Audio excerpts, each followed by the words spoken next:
Bismillahirrahmanirrahim. Banyak orang, bahkan santri sekalipun, yang tidak mengenal apa itu peci. Kalau kita lihat, peci memiliki nama lain. Orang sering mengenalnya songkok atau kopiah. Maka kalau kita lihat salah satu manuskrip yang ada di Inggris tentang puisi Siti Badriyah yang dibuat tahun 1840, itu sebuah bukti bahwa peci memiliki nama yang namanya kopiah. Di sini dikatakan seorang laki-laki yang berbaju putih dan bersongkok hitam. Maaf, bukan kopiah, songkok. Itu nama lain dari peci. Nah, pertanyaannya adalah sejak kapan peci, kopiah, atau songkok masuk ke Indonesia? Kalau kita lihat dalam buku The Origin of Kopiah dari Rozan, dinyatakan bahwa kopiah ini sudah masuk ke tanah Melayu semenjak abad ke-14 dan ke-15. Itu sudah masuk. Berapa wilayah yang menggunakan? Hampir seluruh wilayah keislaman di Asia itu sudah mengenal namanya kopiah atau peci atau songkok. Di mana diantaranya? Di antaranya di Malaysia, daerah Melayu, kemudian di Vietnam, termasuk di Indonesia. Menurut Rozan, itu sudah menjadi pakaian tradisional orang Melayu pada umumnya. Kalau kita lihat di babat tanah Jawa, pendapatnya berbeda. Songkok, peci, atau kopiah mulai diperkenalkan oleh Sunan Kalijaga.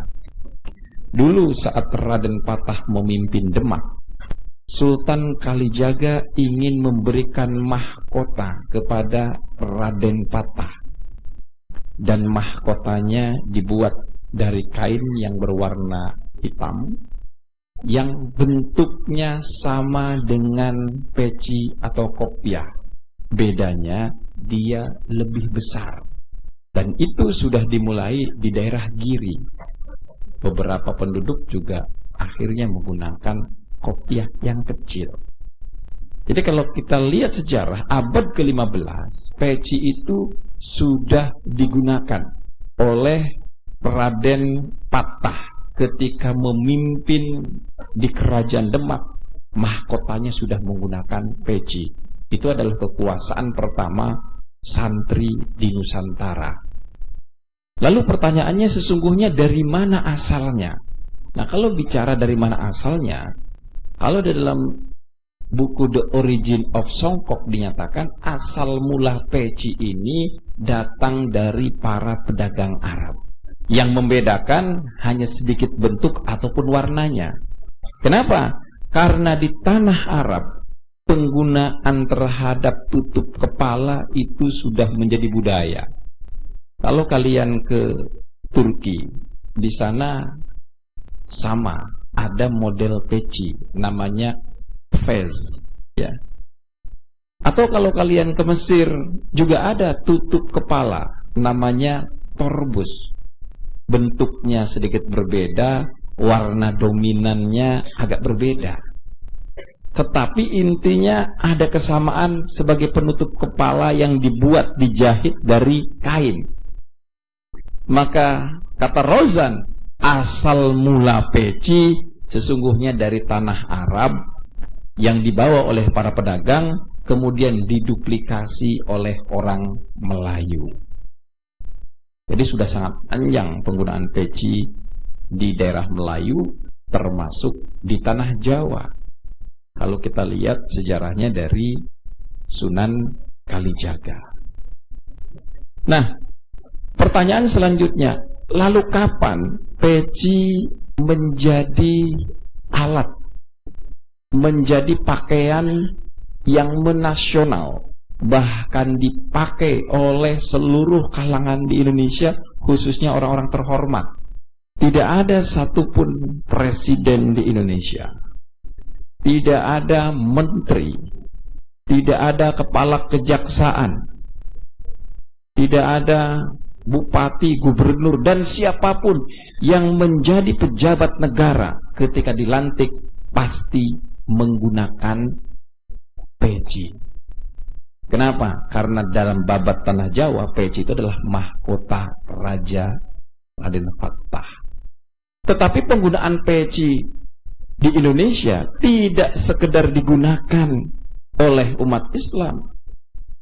Hari ini digunakan oleh seluruh kalangan, pejabat manapun, bahkan pejabat yang non-muslim sekalipun, ketika dia dilantik pasti menggunakan peci. Jadi momen paling istimewa dari orang ini, seluruh pejabat, kalau dia dilantik pasti menggunakan peci, walaupun agamanya non-muslim. Jadi sesungguhnya peci ini bukan identitas santri, identitas keindonesiaan. Nah, kalau kita jujur ke belakang, dari mana dan kenapa peci ini kok menjadi identitas semua masyarakat Indonesia? Ini sejarahnya tidak lepas dari seorang tokoh yang fenomenal, tokoh yang sangat dikenal, flamboyan, beristri banyak, ya, tegas, pinter, ya, visioner, revolusioner. Tokoh itu yang kita kenal dengan Soekarno. Soekarno adalah salah seorang santri dari Hos Cokro Aminoto yang selalu belajar agama dengan istiqomah ketika beliau di Surabaya. Jadi kalau sekolah, dia selalu sorenya itu ngaji ke Hos Cokro Aminoto, malamnya juga ngaji. Makanya dia ngekosnya di rumah Hos Cokro Aminoto. Hos Cokro Aminoto ini seorang kiai, ya. Jadi ini seorang santri. Nah, dari mana mulanya? Mulanya Soekarno ini agak tersinggung dengan perlakuan orang-orang Belanda. Orang-orang Belanda memberikan aturan bagi siapa saja yang sekolah di sekolah kedokteran harus menggunakan tata cara berpakaian. Kalau orangnya orang Jawa, dia harus menggunakan blangkon, dan bajunya juga yang sesuai dengan baju blangkon, yaitu baju Jawa. Kalau orang Manado, dia menggunakan pakaiannya jas dan tidak menggunakan tutup kepala. Dia pakaiannya disesuaikan dengan pakaian Eropa. Kenapa? Karena orang-orang Manado agamanya agama Kristen. Soekarno melihat aturan pakaian yang ada di sekolah ini adalah upaya bagaimana memisahkan antar bangsa Indonesia yang beda agama dengan cara berpakaian. Dan itu menjadi alat pemisah yang efektif sebagai pemisahan identitas bangsa. Maka pada sebuah momen yang paling bersejarah, momennya ini ada pertemuan para pemuda Jawa yang dikenal dengan Jong Java. Pada pertemuan Jong Java ini, Soekarno mau pertemuan mulai resah. Kenapa? Dia melihat orang-orang ini sudah mulai congkak bangsa kita, bahkan mulai menghilangkan identitasnya, pengen sok-sokan ikut kolonial, bahkan nggak pada pakai peci, ya, tidak pakai penutup kepala, semuanya pakai jas. Jadi sulit membedakan apakah mereka ini bangsa Indonesia atau bagian dari kolonial. Maka dia mampir di sebuah warung sate. Dia duduk, perutnya agak mulas, dikisahkan dalam biografinya. Bergejolak nih di dalam jiwanya nih, melihat anak-anak Indonesia dengan berpakaian gak mencirikan sama sekali keindonesiaan. Dia ada pertanyaan di dalam jiwanya. Kamu ini sebagai pemimpin atau sebagai pengikut? Itu pertanyaan yang ada di kepala Soekarno. Kemudian Soekarno menjawab di hatinya, aku sebagai pemimpin. Kalau sebagai pemimpin, harus menjadi trendsetter, bukan menjadi follower. Paham? Maka Soekarno berpikir, apa kira-kira trendsetter yang akan dia buat?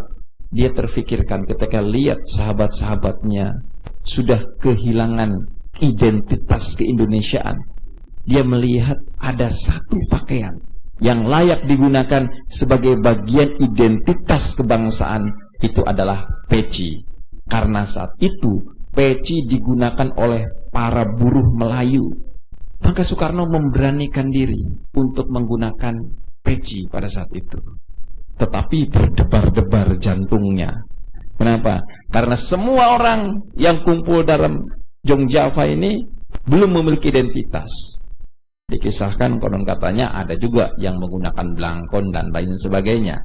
Tapi di kisah lain lebih banyak mereka sudah berpakaian ala Eropa semua. Maka dengan penuh keberanian dia sebagai pemimpin, ya jiwanya jiwa pemimpin, harus menciptakan sesuatu. Pemimpin itu bukan pengikut. Jadi kalau kalian dikit-dikit ada tren apa ikut, kalian itu tidak punya jiwa pemimpin. Pemimpin itu menciptakan sesuatu. Cara berpakaian saja dia tidak ikut-ikutan, dia mencipta. Soekarno masuk ke dalam ruangan. Ketika dia masuk ke dalam ruangan menggunakan peci, semuanya orang melongo. Loh. Kok ini ada orang pakai peci? Padahal peci itu adalah pakaian buruh. Orang-orang yang tidak punya, pekerja-pekerja gunakannya peci waktu itu. Soekarno menggunakan peci. Dan Soekarno menyatakan, kita membutuhkan identitas keindonesiaan. Peci yang dipakai buruh Melayu ini adalah milik kita sebagai identitas bangsa kita yang pantas dan layak kita gunakan sebagai bagian dari semangat kemerdekaan, sebagai alat pemersatu kita. Itulah pertama kali peci digunakan oleh Soekarno pada tahun 1921 bulan Juni. Setelah pertemuan itu, Soekarno selalu menggunakan peci hitam. Dari situlah mulai sahabat-sahabat Soekarno menjadikan peci sebagai identitas orang-orang Indonesia yang melakukan perlawanan kepada Belanda. Jadi pakaiannya sudah berubah, tetap pakainya jas sebagai kemodernan, tetapi menciptakan sebuah identitas kebangsaan menggunakan peci. Jadi peci ini adalah salah satu bagian dari nasionalisme, kecintaan kita kepada bangsa, di mana bangsa butuh identitas dan identitas itu adalah peci.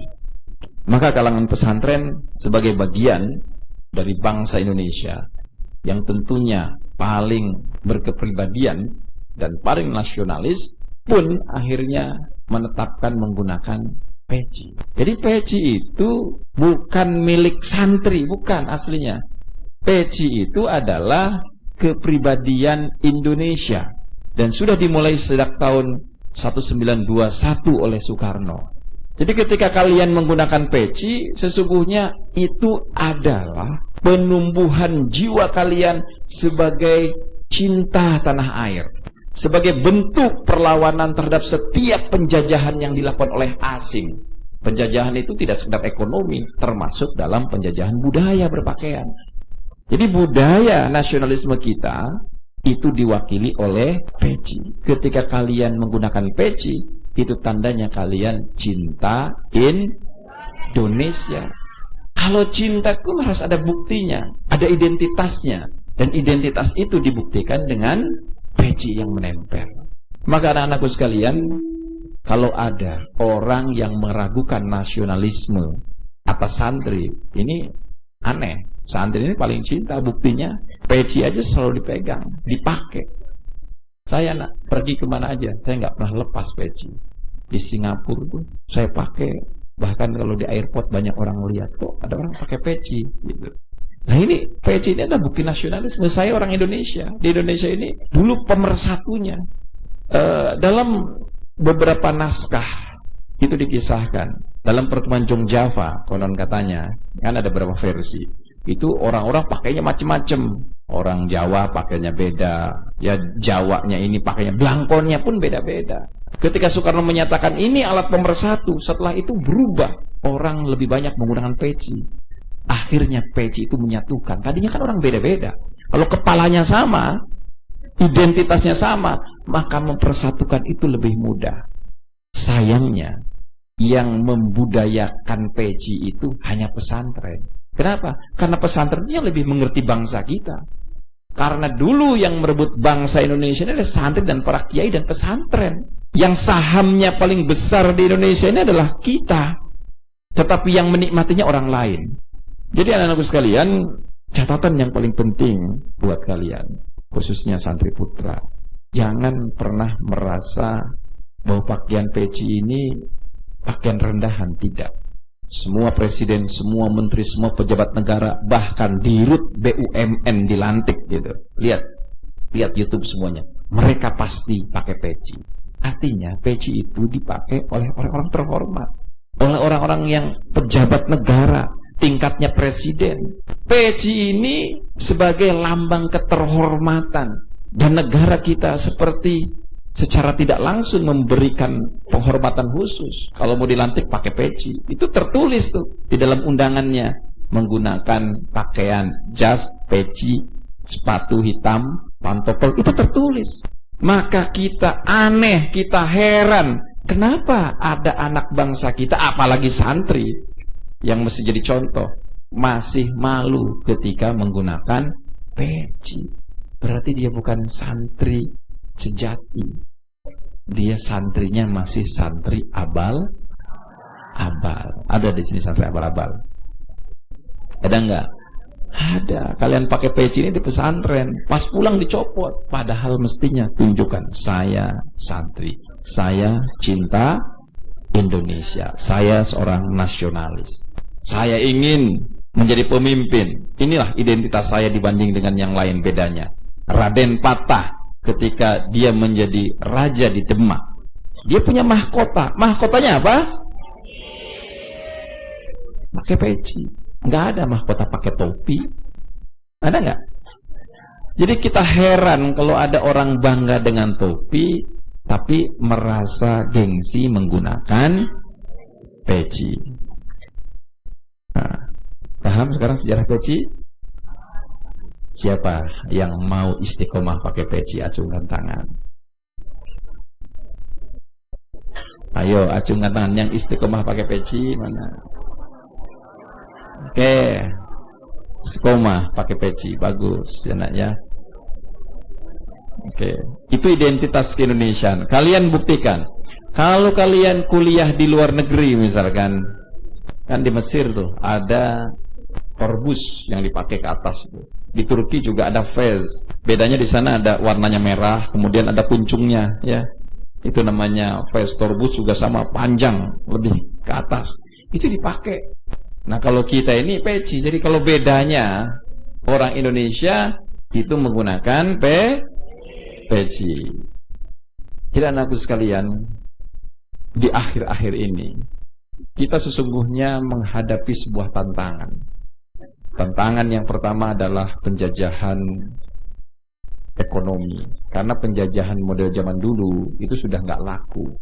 Kalau dulu menjajah itu negaranya dijajah, ya, kemudian dikeruk dengan cara paksa. Kalau sekarang penjajahan tidak seperti itu. Penjajahan itu lebih banyak ke penjajahan ekonomi dan budaya. Ekonominya dieksploitasi, ya. Ladang-ladangnya dibeli, diambil, kemudian kita dikasih sedikit, itu bentuk penjajahannya. Ya, semua produk yang digunakan oleh kita, ya, diambil dari luar, itu sistem penjajahannya. Nah, termasuk adalah penjajahan budaya. Indonesia ini bangsa yang kehilangan nilai-nilai budayanya hari ini. Kita sulit sekali membedakan orang Indonesia dan orang luar. Kenapa? Karena budaya kita, termasuk dalam budaya berpakaian, sudah mengikuti orang luar. Coba lihat kalian, para ustadz. Kalau ngajar pakai apa? Bukan, pakai apa? jas. Jas dari mana? Dari barat, dari Eropa. Itu penjajahan budaya. Contohnya. Nggak apa-apa, ya nggak apa-apa. Kan positif, yang penting lebih gagah. Tapi yang menjadi catatan, jangan dihilangkan identitasnya. Sudah pakai jas, sudah ikut barat. Ada identitasnya keindonesiaannya. Apa? Pakai P. Itu identitas nggak hilang. Jadi jangan hilang semua. Ya, jasnya sudah dipakai barat, sepatu ikut barat, kemudian penutup kepalanya pun hilang. Jadi seperti kebarat-baratan. Nah ini saya kira nilai nilai penting. Apalagi bahaya nih kalau ketemu orang yang belajar Islamnya baru setengah. Kan ada tuh yang belajar baru setengah. Wah, ini pakai jas, sepatu, ya, pakai dasi. Ini mirip orang kafir ini. Ini pakaian orang kafir ini. Tahu nggak hadis Rasul? Man tasyabbaha biqaumin fahuwa minhum. Barang siapa yang menyerupai orang kafir, maka dia kafir. Ini kafir nih gara pakai jas. Itu orang yang baru belajar Islamnya setengah, ustadz dangkal. Bahaya lagi kalau ketemu mereka. Kita harus berubah pakaiannya, ya. Harus pakai koko, itu baru Islam tuh. Terus pakai ya celananya harus tertentu, ya misalkan. Nah, ini saya kira, mari anak-anakku sekalian, saya pengen ya santri, asatidz dan seluruh sivitas membudayakan berpakaian ciri khas keislaman, keindonesiaan. Dan peci itu adalah ciri khas keindonesiaan yang sudah diislamisasi. Kenapa diislamisasi? Karena pada akhirnya digunakan kalangan pesantren sebagai bukti nasionalisme pemersatu antar anak bangsa. Jadi saya berharap ya di lingkungan Pondok Pesantren Bina Insan Mulia, siapapun itu gunakan peci. Dalam berbagai kegiatan, dalam berbagai kesempatan, gunakan peci. Bukti kita ini cinta Indonesia, ya. Bukti kita ini nasionalisme. Bukti kita ini orang-orang yang terhormat, karena peci hanya digunakan oleh orang-orang yang terhormat. Ya, nggak ada orang di pinggir jalan ngongkrong minum-minum pakai peci, nggak ada. Nggak ada. Ya, orang di tempat-tempat yang tidak layak menggunakan peci, nggak ada. Peci itu di tempat pelantikan para pejabat adanya. Makanya saya nggak pernah merasa minder pakai peci. Kemanapun saya pakai peci. Kira itu anak-anakku sekalian, ya. Jadi saya berharap kalian sebentar lagi akan liburan, jangan copot pecinya ketika liburan. Ini loh, saya santri, saya Indonesia, saya nasionalis. Buktinya mana? Nih, peci. Dan itu juga harus menjadi identitas kalian. Kalau kalian mau memimpin itu nggak boleh kalian ikut orang lain. Pemimpin itu nggak ada ikut-ikutan. Kalian ini kan jiwanya bukan jiwa pemimpin. Di luar rambutnya begini, ikut rambut begini. Apapun ikut orang. Kalian nggak punya identitas diri. Maka seorang pemimpin itu harus ciptakan identitas diri. Kamu seorang pemimpin apa pengekor? Dia jawab, aku seorang pemimpin. Maka aku harus ciptakan identitas diri. Dan itu pilihannya adalah peci. Kalian mau jadi pemimpin apa pengekor? Gunakan peci sebagai identitas di diri. Itu saja. Allahul muwaffiq. Wassalamualaikum warahmatullahi wabarakatuh.